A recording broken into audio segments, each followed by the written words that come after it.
Tonight's talk by Dr. Hanan Ashrawi occurs at a momentous time. George W. Bush has been re-elected U.S. President, as another leader, Yasser Arafat, lies gravely ill in a hospital in Paris. There are discussions going on in major capitals of the world tonight as we sit here debating the future of peace in the Middle East. Dr. Ashrawi arrived late last night from Tel Aviv, just as Chairman Arafat took a turn for the worse. And I know that she's had a very rough day today, deciding whether to stay here and be with us this evening or to fly home. We are very grateful to her for staying with us this evening, and she will be leaving first thing in the morning. When Joan Kroc endowed this distinguished lecture series, she said she wanted the Institute to have speakers at the forefront of discussions on national and international peace policy, and she recognized that not all of the people we would invite would be without controversy. We have invited Dr. Ashrawi here to speak because of her direct role in peacemaking attempts in the Middle East over the last decade and more. The Institute strives to bring in speakers who are directly engaged in peacemaking and who represent voices of peace and human rights in the midst of conflict. Please join me in welcoming Dr. Hanan Ashrawi.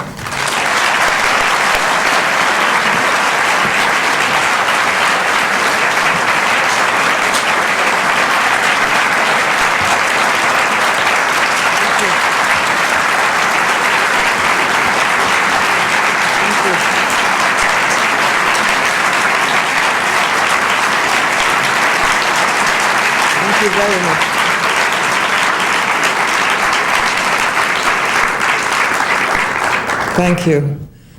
Before I begin, I was also asked to make a few statements or give you my comments on how I see the developments pertaining to two major issues: the re-election of President Bush and the Republicans to 4 more years, and the implications of that re-election to the peace process in our part of the world, and of course the ailing health of President Arafat and the significance of that, or the repercussions on the Palestinian realities and on peacemaking in our region.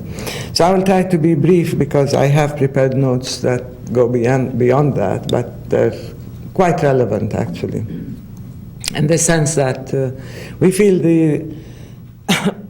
even though we do not take sides in terms of party politics in the US, we take sides on issues rather than individuals or parties. And we feel for a long time the absence of an American role that is even-handed, that is decisive, has been detrimental to peacemaking in our part of the world. We felt that the US should be involved, should launch a peace process, but should maintain the legality and the humanity and the substance of peace as something that has its own integrity and can change reality on the ground. Instead, we ended up with a process for its own sake, and with the administration keeping its distance. And of course, any vacuum is generally immediately filled in a situation of occupation, is filled by violence and power politics. Even the roadmap that was designed in order to embody or translate the vision of President Bush into a process that can bring about the end of the occupation and the establishment of the Palestinian state, that roadmap was hijacked, so to speak, by Sharon with his 14 reservations and with the preconditions. And we didn't see much implementation or momentum in the roadmap. Instead, now we're seeing a unilateral disengagement plan which has not very little to do with the roadmap, if anything. That's why we feel that perhaps with a second-term president, all ideology aside, there might be a chance that there is no need to cater to special interest groups, that there might be an energy or a will to be able to make peace. I told the press this evening that the US has demonstrated that it can go to war, and it can use weapons, and it can shell and bomb and so on and destroy and even destabilize the whole region. The real test The real test is whether the US can make peace. And it seems to me it takes greater courage and greater integrity and greater moral fiber to embark on a peacemaking process rather than to continue on the course of war and further militarization and conflict.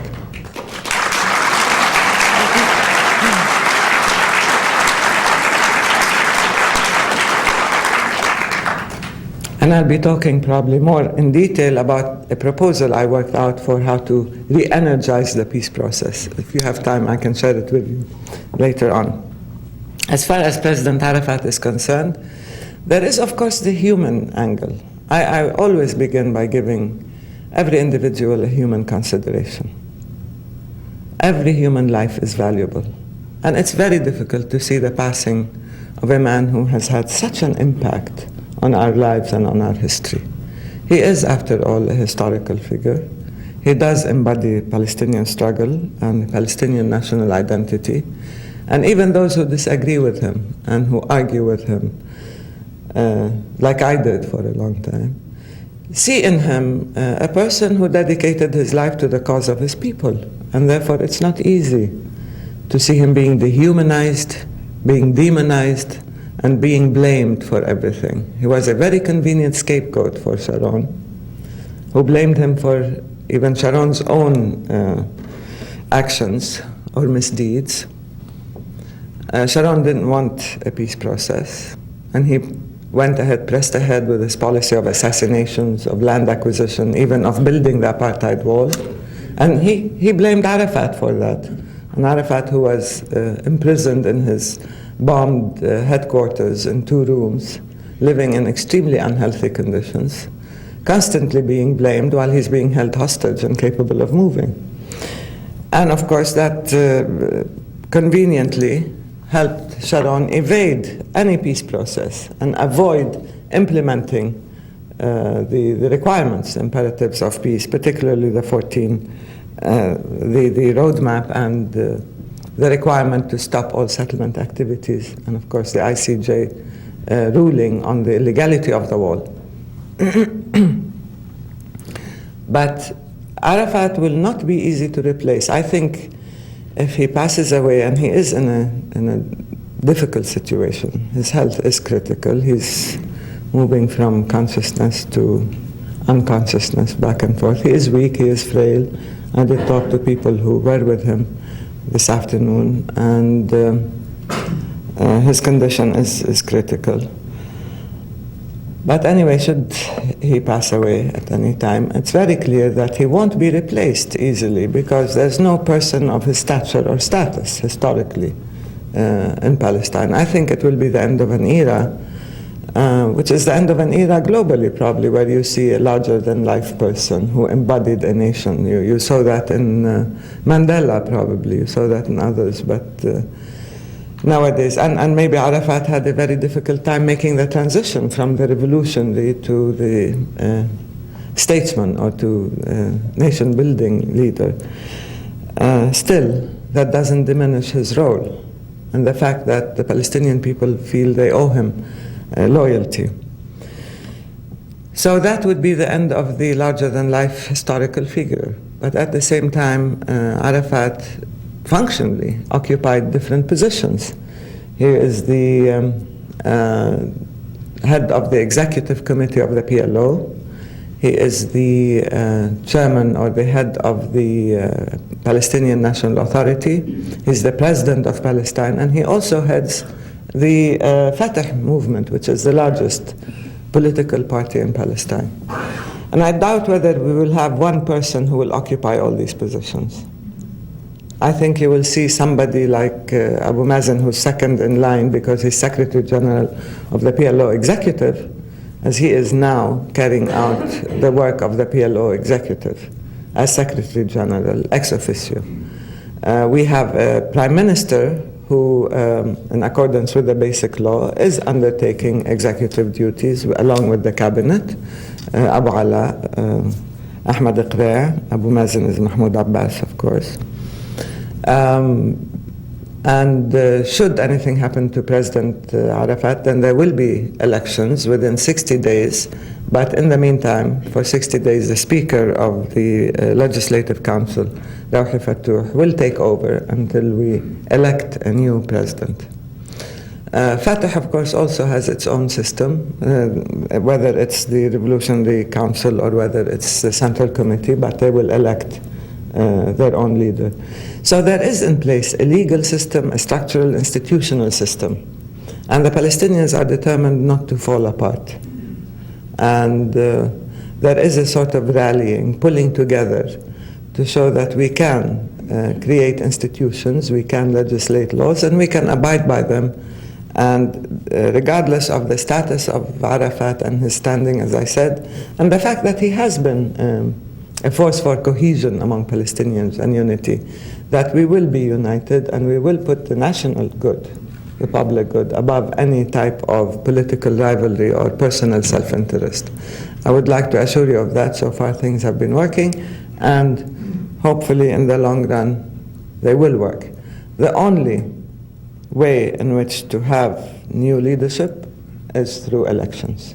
And we would like to have the conditions and the climate to have free and fair general elections at all levels, local government, legislative, and presidential. And that's the real source of legitimacy for any leadership. So I will go back to my notes and to discuss the fact that, first of all, to congratulate you on your upcoming conference, Women, Peace and Security in accordance with UN Resolution 1325. Actually, I was in New York when UNSC 1325 was adopted. I was having discussions with Norleen Hazer, so I'm very glad that it has been adopted. But like any resolution and any law, the real test is in the implementation. We have been given lots of lip service and lots of verbal commitments, and the real test is whether these are translated into action. Of course, the topic is close to my heart, indeed, particularly as I believe that there has been a serious flaw in peacemaking throughout the world, the absence of women and the absence of women's councils and women's organizations as decision makers, and probably as the conscience of any peacemaker, because we bring to negotiations not just the human component, but a consensus building and a sense of substance that goes beyond self-interest. The theme of this year's lecture series is also quite timely and equally relevant and urgent. I understood it was human rights under pressure, and I would say human rights under siege as well. We are facing globally difficulty in maintaining the integrity of a very simple statement, the universality of human rights, and the fact that all rights emanate from this, and that peace, as I always claim, is the most basic of human rights. All people have the right to live in peace and security and dignity. So that is the essence of human rights. It hasn't been that long, actually, the close of the 20th century, it feels like a century ago, which ended on a note of optimism. Do you remember when we talked about the universality of human rights as a given, that we had the responsibility of conflict prevention and positive intervention to eliminate the causes of conflict? We discussed the responsibility of power as that type of moral values, that power has a responsibility which it has to exercise positively to alleviate pain and injustice and global issues and problems. We talked about human security rather than military security, and human security that involves the individual as having inherent rights that cut across national boundaries and narrow issues of sovereignty and so on. We talked about a global rule of law, and we defined our enemies and allies on the basis of this shared humanity and our common good. However, sadly, contemporary realities have witnessed a real paradigm shift, a tangential departure, if you will, with serious implications for global peace and security, as well as for the human, legal, and moral substance of domestic and international politics. This is, of course, especially true in the post-September 11th universe and the emergent war on terrorism. By the way, there still isn't a universal definition of the term terrorism.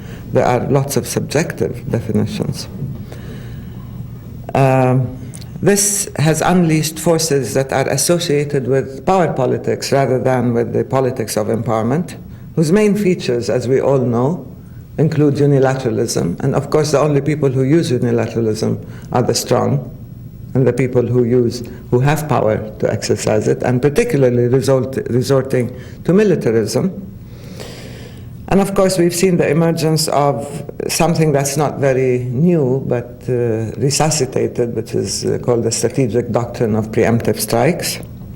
We've seen the simplistic polarization of our world into good and evil and devils and angels and so on, and the re-emergence of extremist absolutist ideologies as a deliberate tainting of the concept of security and self-defense. And all these have led to negative and destructive interventionism.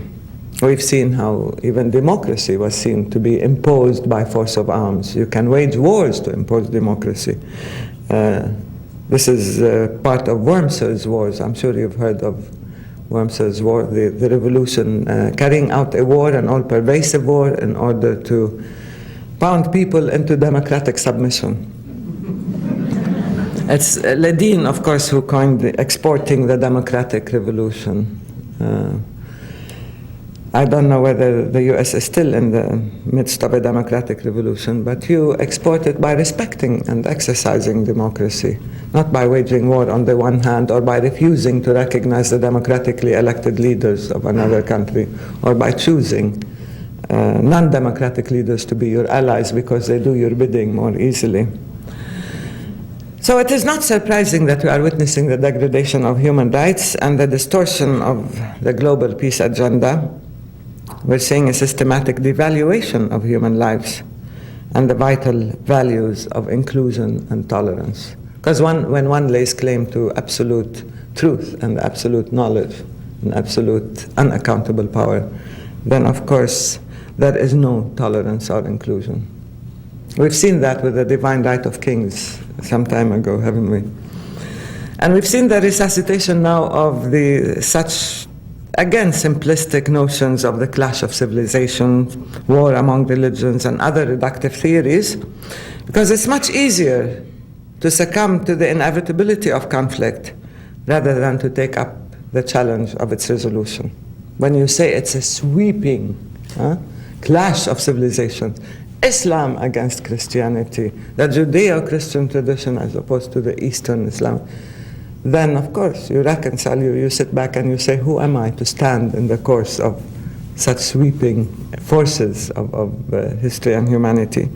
And why should I take up the challenge of resolving conflict? Because this is a conflict greater than individuals. And actually, these theories in many ways have been used and abused repeatedly and exploited in order to justify further conflict and to justify blatant aggression and exclusion and a very exclusive view of the world. As far as we know, remember, civilizations are interactive.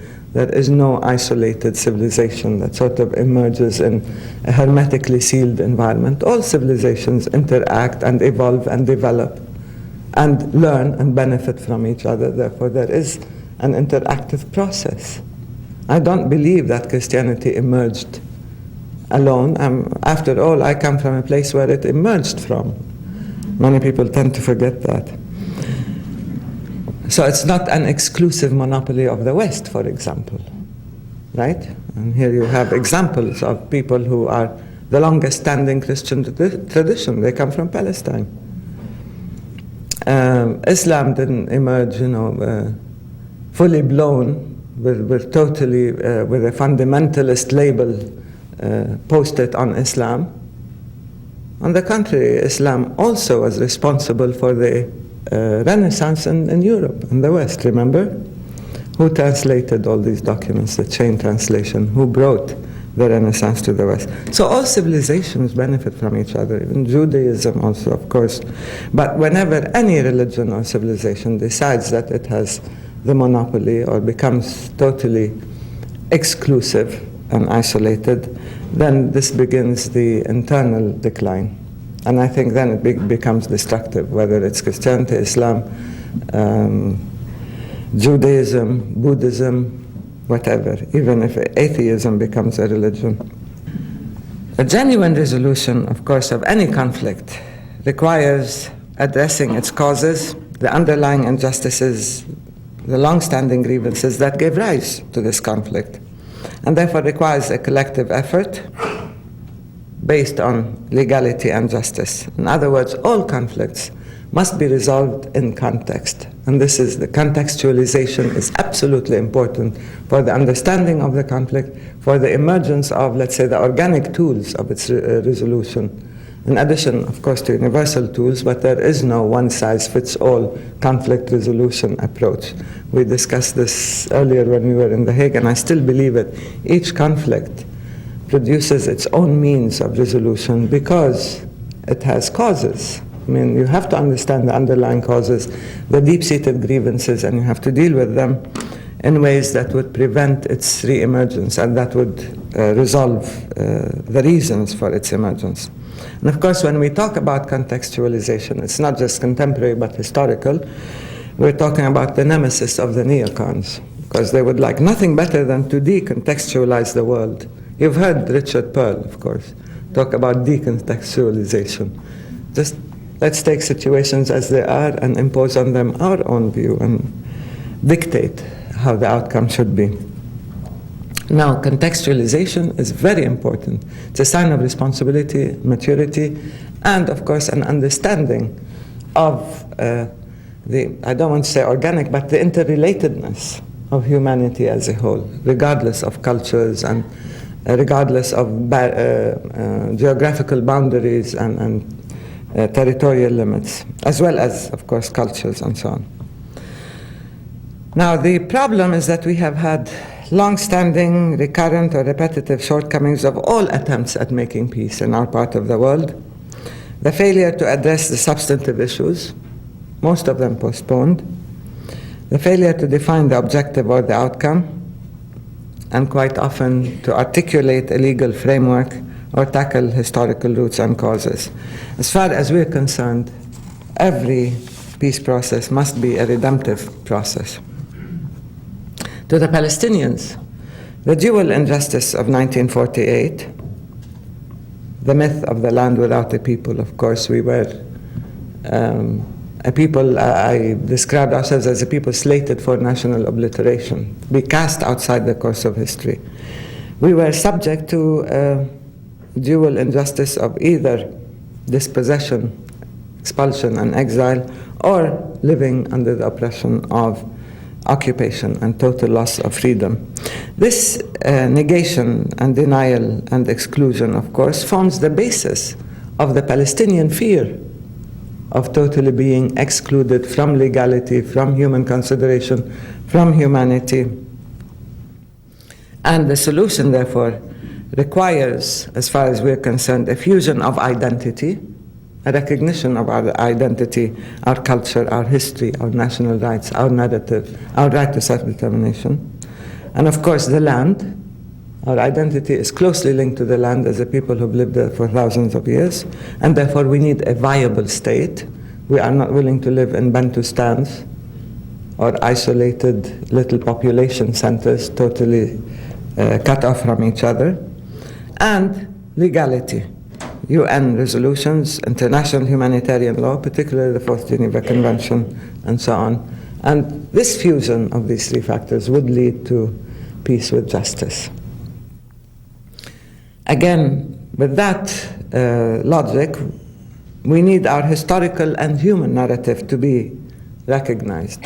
Validation and recognition are the beginning of the solution, particularly when there is a recognition of the historical injustice and admission of culpability and guilt at the establishment of the State of Israel and the cost that the Palestinians paid. We're not saying de-establish or deconstruct Israel. No, we're saying, okay, Israel is there, we'll recognize it, we've accepted the two-state solution in a major compromise on 22% of historical Palestine, but at least recognize our narrative and recognize Israel's responsibility for what happened.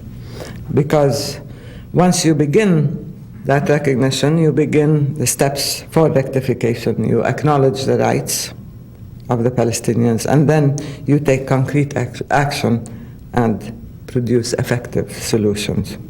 This is particularly applicable to the refugee question, because there's no way you can begin to resolve the refugee problem, and we have the largest refugee population and the longest standing refugee issue in the world. You cannot have a solution by starting with a starting point saying, okay, you're all excluded. You have no rights, we will relinquish your rights, and we will deny you the protection of the law, and we will negate all UN resolutions. And then let's talk about a solution. That's not going to work. Affirmation is the beginning, and then we will move ahead. Then we will discuss permutations and possibilities. But you cannot exclude them and deny them, and then say, okay, we will have a just solution. In context, as well, one must recognize the enormity of the historical compromise made by the Palestinians. When we accepted 22% of historical Palestine, and we accepted to recognize Israel on 78%, that didn't take place easily. That took place after a lot of painstaking and painful discussions and debates, political and human, in order to do that. And we made the transition from claiming our national homeland and all of it to accepting a state on 22% of it. So we cannot be told, well, you ungrateful wretches, you were given this very generous offer in Camp David, where we were willing to give you about 80-some% of the 22%, i.e. 12% or 15% of your own, and you refused it. Anyway, that's why that recognition is significant in order to place in context the evolution of the conflict and therefore the keys to its solution. We are, after all, the last remaining colonial situation, with the exception of Iraq.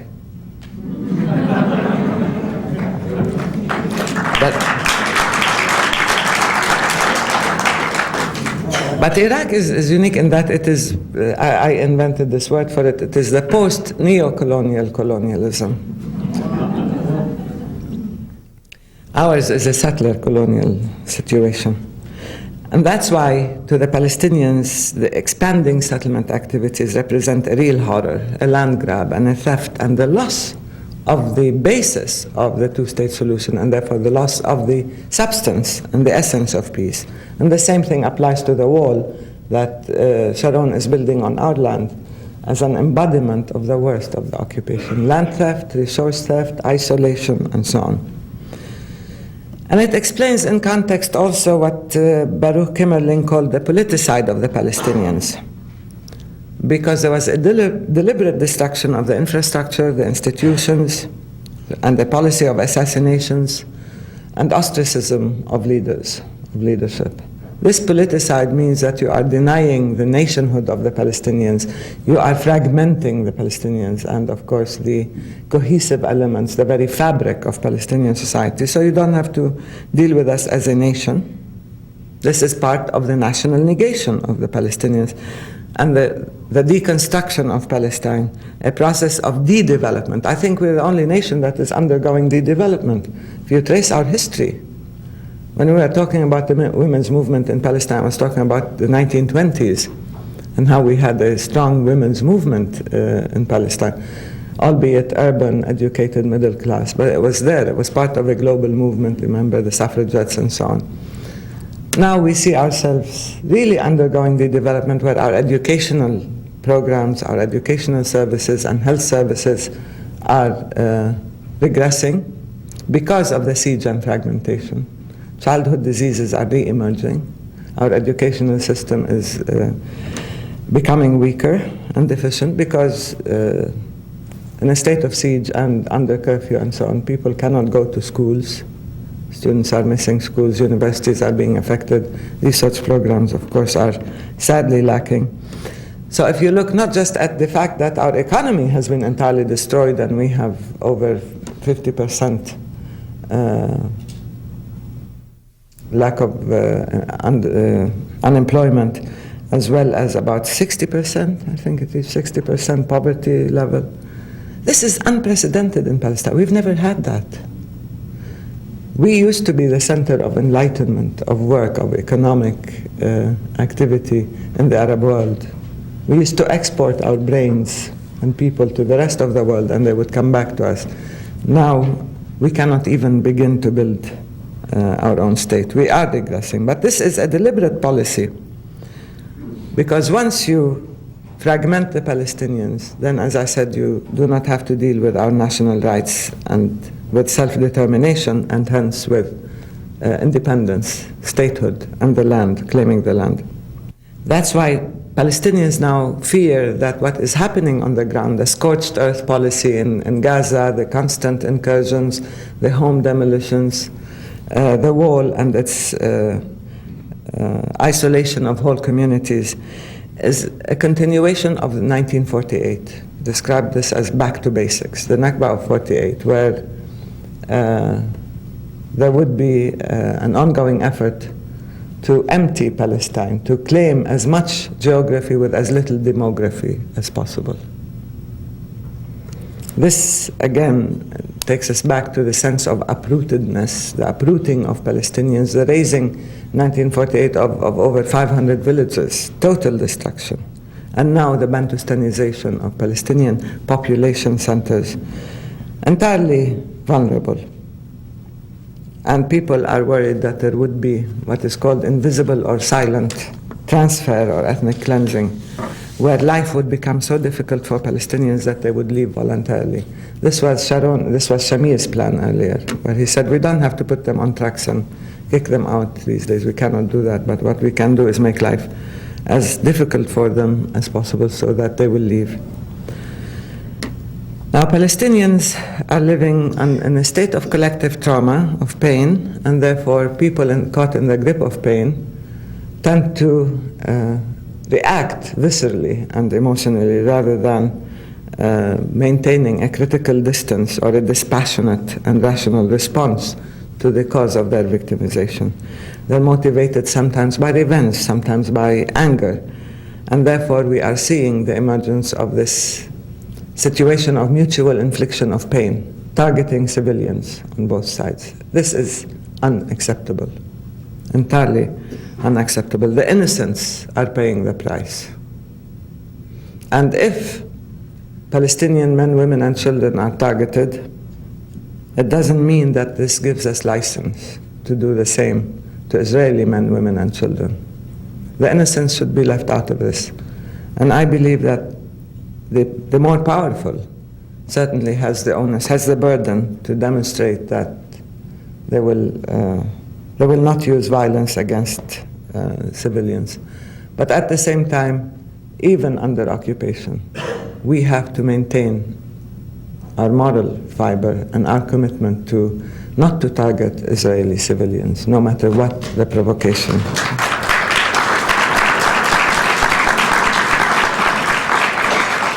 And this kind of, doing unto others what was done unto us feeds extremism and generates even more violence, more hostility, more distrust, and undermines the chances of peace. Now, as you know, fear and insecurity, but fear in general, is generally exploited by extremists and extreme hardline governments to maintain themselves in power. This is what happened with Sharon, for example, because he kept talking about how you cannot trust the Palestinians, you cannot trust the Arabs, how the Palestinians really want to destroy Israel. He knows our motives better than we do, that we accepted the two-state solution, but he knows deep down inside we don't want the two-state solution. Therefore, he exploited fear, he raised fear, he generated fear among the Israeli public, and he exploited it to stay in power. And this generally is the case of all extremist governments. Fear plays into their hands. And that's why people on both sides feel it's back to basics, that it is a question of survival, and therefore there is total distrust of the other and exclusion of the other. And we are now thrust back into the either-or zero-sum game with total dehumanization and demonization, denial of human rights, presumption of superiority, and assumption of power. And of course, when you are an occupying power and you have license to use your military, you end up with this arrogance of power or intoxication of power, feeling that it's natural that you can enjoy impunity. And if you've given immunity, particularly by the US, then it becomes incorporated within your own psyche and your own view of the other, and it distorts your own legal system and your own collective ethos. So we have seen this kind of lack of accountability on the one hand for the occupation and lack of protection for the occupied, and lack of the rule of law, of global law, when it comes to protection and accountability. Especially when we look at a series of UN resolutions. I think the US used 30 vetoes, right, on Security Council resolutions, about 30 vetoes having to do with Palestinian rights. But we still believe that international law and legality are essential, that UN resolutions form the basis of any agreement or any solution, that international humanitarian law applies, particularly the Fourth Geneva Convention when it comes to the Palestinians, and that Palestinians should have recourse to the law. Particularly when we had things, remember when we'd go to the UNSC, the Security Council, and then we'd be slapped with a veto, we'd go back to the General Assembly with a United for Peace motion. I don't know if you've heard of that. And once the United for Peace resolution asked the high contracting parties of the Fourth Geneva Convention to convene, to meet in Geneva, in order to discuss the enforcement or enforceability of the Fourth Geneva Convention. It was entirely politicized. They discussed whether it was applicable. And they came out once again saying the Fourth Geneva Convention is applicable to the Palestinian territories. They hope that Israel would implement it. But we know it was applicable. We had resolutions about it before. What we need was the enforcement of the Fourth Geneva Convention. Twice we had the high contracting parties meet, and twice they came out with a lack of will to discuss enforcement, but just to give us more verbal assurances that it does apply and therefore Israel has to comply. How? Nobody knows. When we talk again about recourse, we talked about the ICJ ruling, the International Court of Justice, on the wall. Again, that came out of the United for Peace recourse to the General Assembly, even though it is advisory, but becomes binding on the individual members who asked for it. The wall itself is illegal. And yet nobody is discussing the illegality of the wall that Israel is building on Palestinian land. And actually we had a veto from the US when this was discussed in the Security Council. That's why we also support the establishment of the International Criminal Court. ICC is absolutely essential to ensure that the weak, the disenfranchised, and the excluded can have access and can have recourse to some sort of legal protection. And which brings me to the importance of third-party intervention, which I will discuss later. And the Palestinian and Israeli peace process, of course, has suffered a lot because of the absence of third-party involvement and multilateralism in the addressing of the issues.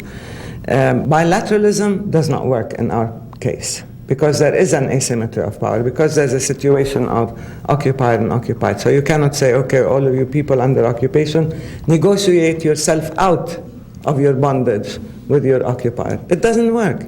We need third-party involvement and we need terms of reference. And we cannot allow the asymmetry of power to prevail when you are discussing peacemaking. And you cannot have a unilateral peace. There is no way, because peace, unilateralism is the imposition of the will of the strong on the weak. That's why when Sharon came out with his unilateral disengagement, We said the only way it can work is if it self-destructs, if it becomes multilateral, and if it becomes withdrawal. But if it is unilateral disengagement, we all know that what it means. It means, first of all, negation of the other. Sharon stood up and said there is no partner. And he didn't mean Arafat, by the way. Now when they told him, well, Arafat may be out of the picture, so you have a partner in other leaders, he said, no, they all think the same, I know. And I'm going to press ahead with my unilateral disengagement plan. Unilateralism is based on the total negation of the other, and therefore giving oneself the license to dictate and to impose a one-sided solution based on power.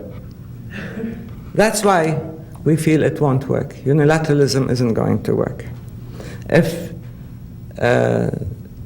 Sharon decides that he wants to drop what he calls the demographic threat of Gaza, 1.3 million Palestinians in Gaza, and the security threat of Gaza, by not withdrawing from Gaza and removing all the settlements, but by besieging Gaza, by turning it into a prison. Therefore, the Gazans will have no access to the rest of the world, no seaports, no airports.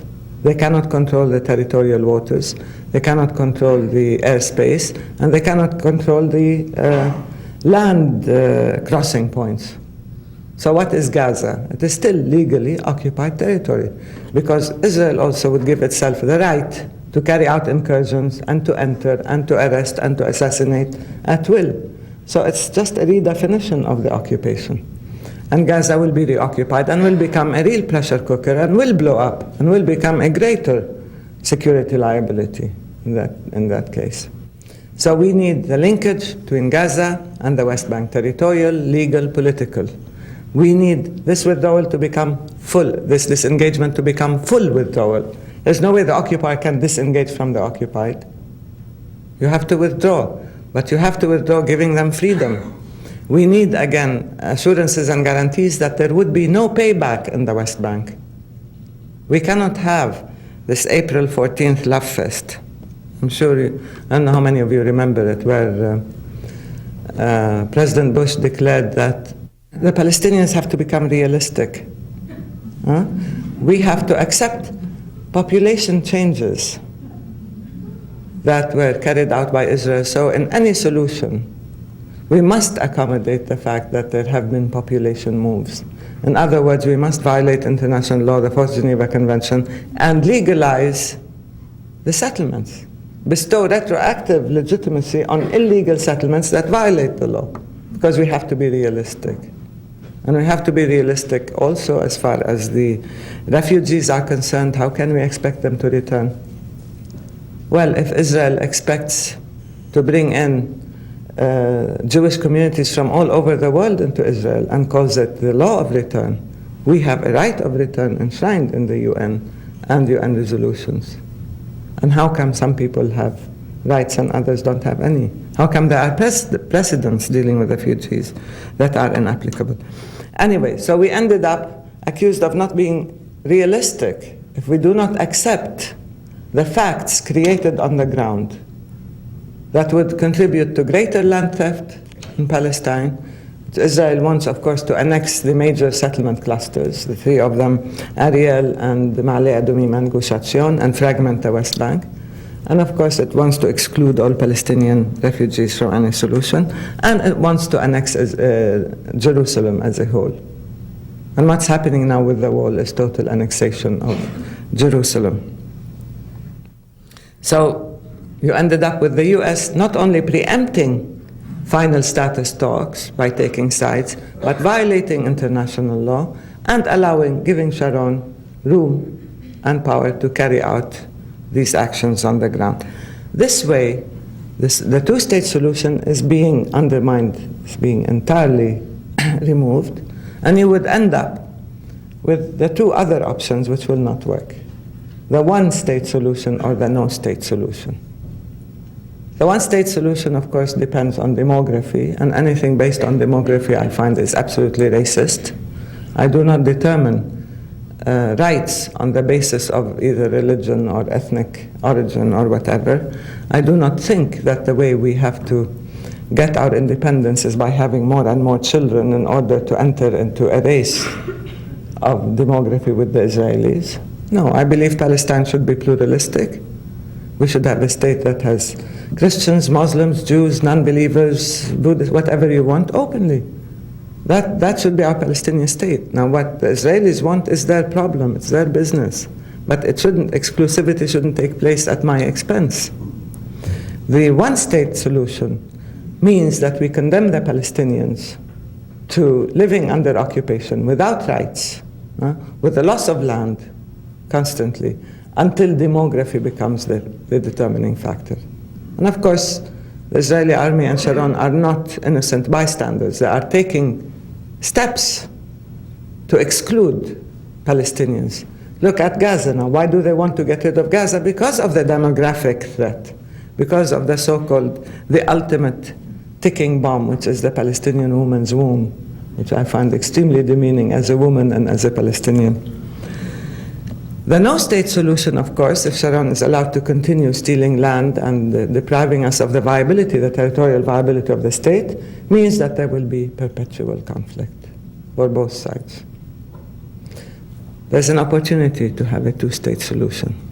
We mustn't squander it, and we mustn't allow the forces that are anti-peace, forces that have the grand design of greater Israel or of all of Palestine. These forces will destroy the chances of peace for both peoples and for the region as a whole. Now, at present, we don't see these chances. We see the roadmap scuttled with conditionality, sequentialism, and I talked about Israel's reservations.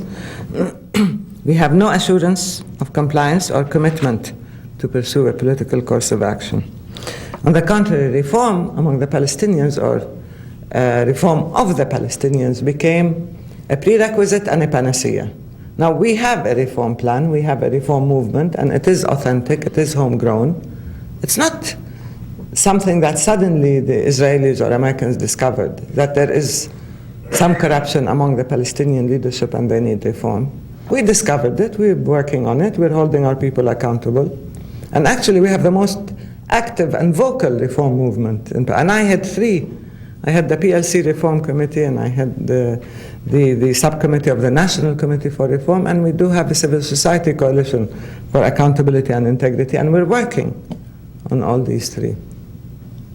But the thing is, suddenly, the totally non-corrupt Israeli system, where every single prime minister was accused, was indicted and accused of corruption, deciding, as Dov Weisglass said, that the Palestinians have to become perfect Finns.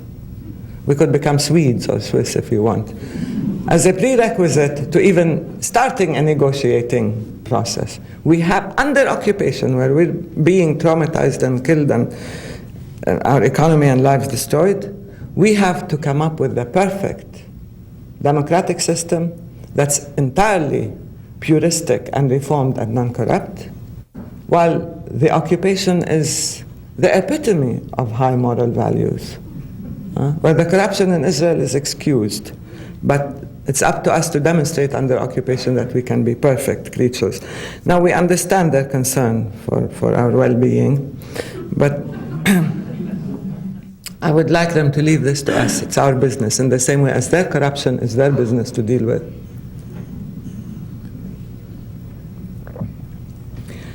So we moved from two extremes, where the peace process was the end-all and the be-all and the objective rather than the means. Remember the days when we were told you have to have a peace process, people have to talk to each other, it doesn't matter, we need a strong one-man show to deliver security to Israel? And we complained that this violates our human rights, that it violates our democratic rights, that the requirements of the peace process, with two lines, as part of one paragraph, discussing human rights, and pages and pages and pages of appendices discussing security and military cooperation and so on. So when we said what happened to human rights, democracy, good governance, rule of law, they said don't upset the apple cart. We need a strong one-man show. Rabin said, fortunately, Arafat doesn't have a high court of justice. That's why I established the Commission for Citizens' Rights. And that's why when Even a Democrat like Al Gore, when he visited Gaza, praised the State Security Court, which violated the political rights of Palestinians. But he said that means that Arafat is serious about peace. Why? Because he imprisons the opposition. And there's no due process. So the peace process and the nation-building process were completely divorced, and the peace process became a distorting factor in nation-building. That's why it didn't work, and it won't work. You need to marry the two processes. You need to have a nation-building process that recognizes the importance of rule of law, of institution building, of good governance, of real empowerment, and empowerment from within. The women's movement is a Palestinian women's movement. We didn't import it. We didn't wait for people to send us or for a deus ex machina to tell us what women's rights are. We know, and we have to work on them. And we have to work on many issues. But we need to empower the Palestinian people, because only the confident make peace. And we need also to give them hope that there is a peace process, so they wouldn't succumb to despair and act out of despair or desperation. And desperate deeds are self-destructive. They don't just destroy the other. So we need to get rid of these two extremes and deal with them as one organic process, and with a human rights component and with a rule of law imperative, and certainly with security as a human form of security. It's imperative that people own the agenda of peace. We need to undertake a series of redefinitions. I've discussed those, but I'll go quickly. Process, not for its own sake, but as an active, dynamic mechanism for change, sustained and effective, with substance, with the ability to change reality. And it has to be rapid. It has to lead to permanent status without any transitions, and without allowing people to create facts, negative facts on the ground, mustn't be hostage to extremism and violence on both sides. And we need third-party participation. Intervention must be recognized, must be redefined to mean positive intervention, constructive intervention, intervention for nation building, to solve causes of conflicts and grievances, to empower the weak, for an intervention for reconstruction and development, for cessation of hostilities on both sides, prevention of violence, and so on. And to prevent, of course, unilateralism, which should be redefined, and preemption, which should be redefined. We need to redefine security as human, comprehensive, multifaceted, transnational, and cultural, beyond sovereignty. We need to redefine self-defense, not as a vague excuse for aggression, by anticipating or defining unilaterally your enemy or potential enemy, and therefore attacking and calling it self-defense. It's not licensed to kill or to destroy. We need to redefine terrorism, actually. It's not just non-state actors, but there are state actors who are involved in terrorism. Any act of violence against civilians, whether physical or mental violence against civilians, is terrorism. But nobody has the exclusive rights to post labels on people as to who's a terrorist and who's not.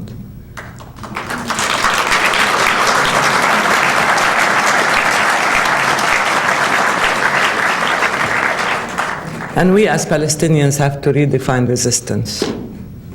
Resistance is a right for all people under occupation, but it doesn't have to be violent resistance.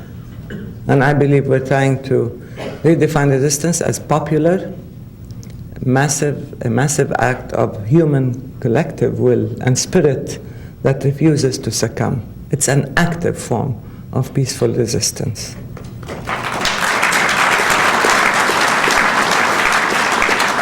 And of course, we must have the human, moral, political, and legal content in a historical, multilateral, regional, and global context.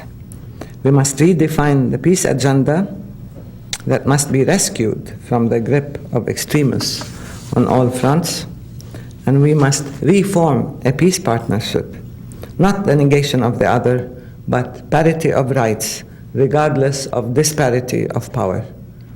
This partnership must be based on the recognition of this kind of equality, not dictates, must be based on power politics and the dictates of the occupation. And just a footnote to end, the knowledge deficit that people talk about when it comes to the Arab world, and the freedom deficit. You've read the UNDP Human Resource Report, Human Development Report. Okay, talks about a knowledge deficit and a freedom deficit, and these were used as a means to launch the broader Middle East initiative. But let me say that sometimes the knowledge deficit is also among developed countries who do not understand the causes and the conflicts of violence.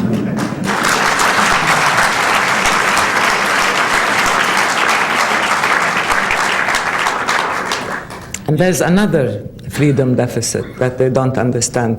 They define freedom deficit as the lack of internal freedoms in the Arab systems. That's true, we do have it, and we're struggling, and there has to be a transition to democracy, peaceful, otherwise it becomes violent. But the one lack of freedom that is the most blatant and glaring absence of freedom is the Palestinians under occupation, enslaved under occupation. And nobody mentions that freedom deficit.